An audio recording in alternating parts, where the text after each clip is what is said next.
I now recognize Mr. Lieu for his questions for 5 minutes.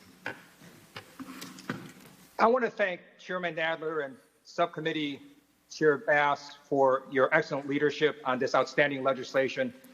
We're here because Black Lives Matter.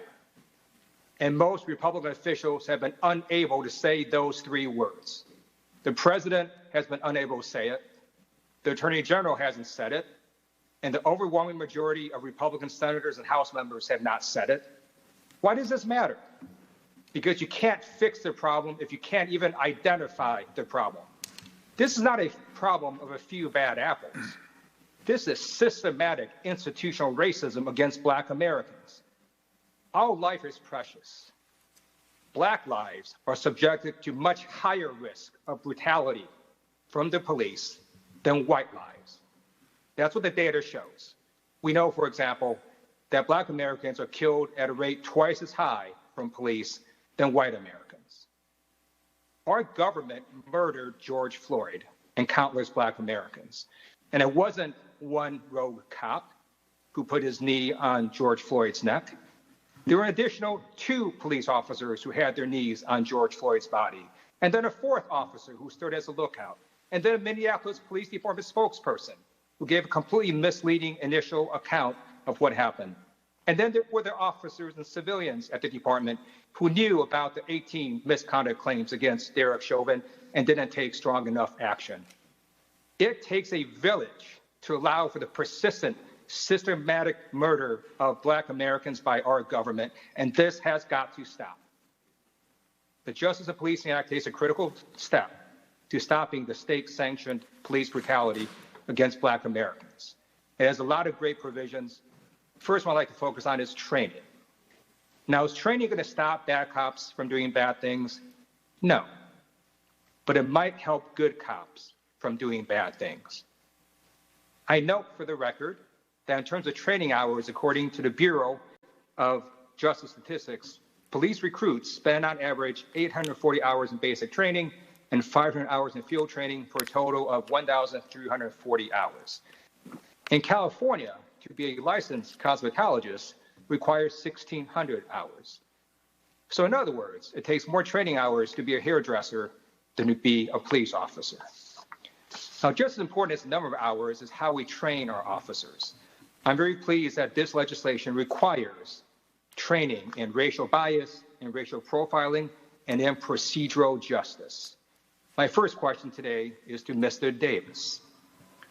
Mr. Davis, when you testified before this committee last September, you talked about procedural justice. Can you explain what procedural justice training is and why it's so important? Thank you, Congressman. Yes, I can. The basic concept of procedural justice is the evidence that shows people comply with the law, not because they're afraid of the police or even going into custody. They comply with the law because they're giving a voice. They believe the law is fair and equitably applied, and that the process will be fair to them. We know this over the years when people get tickets and we survey them. How they're treated determines their view about that process more than whether or not they got the ticket. So this idea of procedural justice is a way to obtain compliance, how to get people to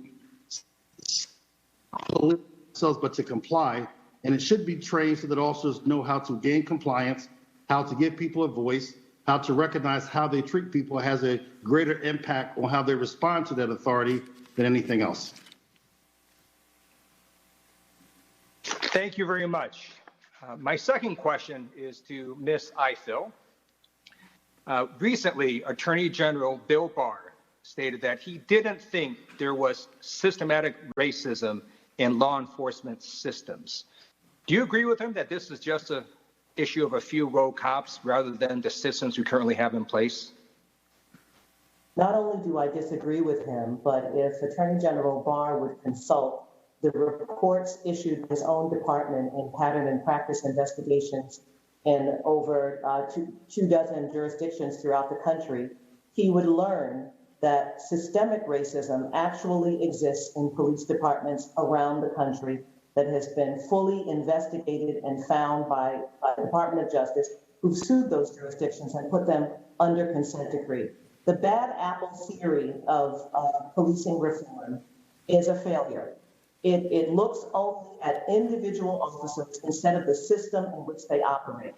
And if we want to change culture, if we want to change relationships, then you have to change the rules that govern that system. There's no change that happened in this country, especially culture change, that happened because of midnight basketball or that happened because we all got in a room and ate together. We didn't end racial discrimination and segregation in schools by all getting together and having a meeting. It actually required law to make it happen. We didn't end the barring of women from being hired in certain professions by having a conference. It required the law.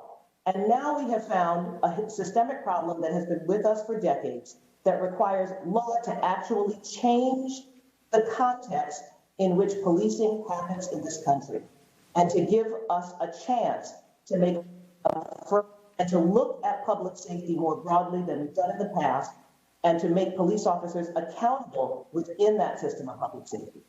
Thank you very much. The time of the gentleman has expired.